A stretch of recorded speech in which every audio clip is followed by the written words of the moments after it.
നമസ്കാരം. ഭാരതഭൂമിയുടെ എല്ലാ മാന്യ പ്രേക്ഷകർക്കും മോദിജിയുടെ ചരിത്രം എന്ന പ്രോഗ്രാമിലേക്ക് സ്വാഗതം. നൂതനാശയങ്ങളുള്ള സംഘാടകൻ.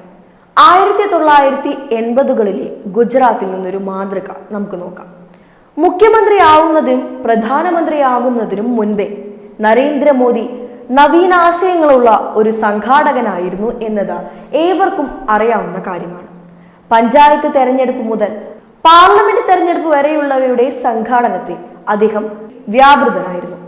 ഗുജറാത്തിൽ BJPയുടെ സുപ്രധാന അംഗമായിരിക്കെ BJPയെ 1980കളിൽ അഹമ്മദാബാദ് മുനിസിപ്പൽ തെരഞ്ഞെടുപ്പിൽ വിജയിക്കാൻ സഹായിച്ചതോടെയാണ് അദ്ദേഹത്തിന്റെ സംഘാടന പാഠവം ഏറ്റവും നന്നായി മനസ്സിലാവുന്നത്.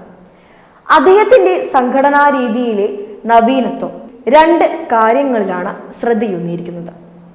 കൃത്യമായ ജോലി വിഭജനം വഴി ഓരോ കാര്യകർത്താവിനും ഒരു ലക്ഷ്യവും ഓരോ ലക്ഷ്യത്തിനും അതോട് ബന്ധപ്പെട്ട് പ്രവർത്തിക്കാൻ ഒരു കാര്യകർത്താവിനെയും നിയോഗിച്ചു.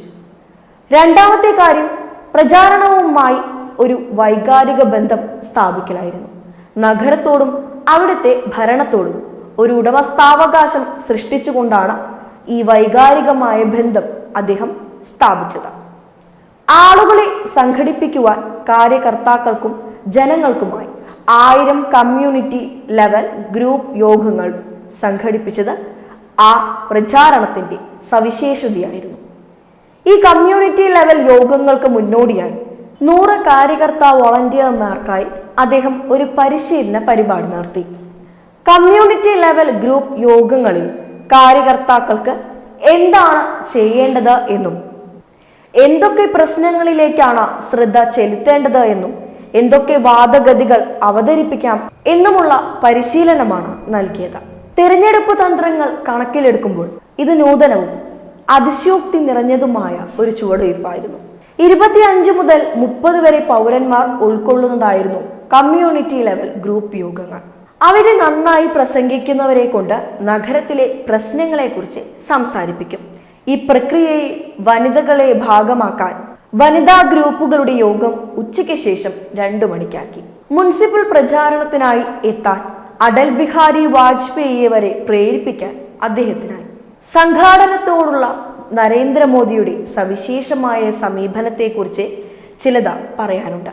സുസംഘടിതമായ വോളണ്ടിയർ പരിശീലനം, പ്രാദേശികമായ വൈകാരിക ഭാവത്തോടെ വോളണ്ടിയർമാരെ ഒരുമിച്ച് കൂട്ടൽ എന്നിവ അഹമ്മദാബാദ് മുനിസിപ്പൽ തെരഞ്ഞെടുപ്പിൽ BJPക്ക് അനുകൂലമായ സാഹചര്യമൊരുക്കി.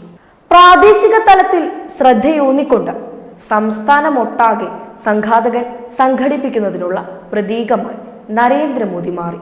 ഈ കൃത്യത ഓരോ തെരഞ്ഞെടുപ്പ് കഴിയും തോറും ആവർത്തിച്ചു. അതൊരു ജനറൽ സെക്രട്ടറി എന്ന നിലയിൽ ഗുജറാത്ത് ലോക്സഭാ തെരഞ്ഞെടുപ്പിലും 2001 തിരഞ്ഞെടുപ്പ് രാഷ്ട്രീയത്തിൽ ഇറങ്ങിയപ്പോഴും ആവർത്തിച്ചു. ജനങ്ങളുമായി ബന്ധപ്പെടാനും അവരുടെ ആവശ്യങ്ങളും അഭിലാഷങ്ങളും മനസ്സിലാക്കുവാനുമുള്ള അദ്ദേഹത്തിന്റെ കഴിവ് ഏറെ പ്രയോജനം ചെയ്തു. മോദിയെക്കുറിച്ചുള്ള അടുത്ത വിശേഷങ്ങളുമായി അടുത്ത എപ്പിസോഡിൽ കാണും വരേക്കും നമസ്കാരം.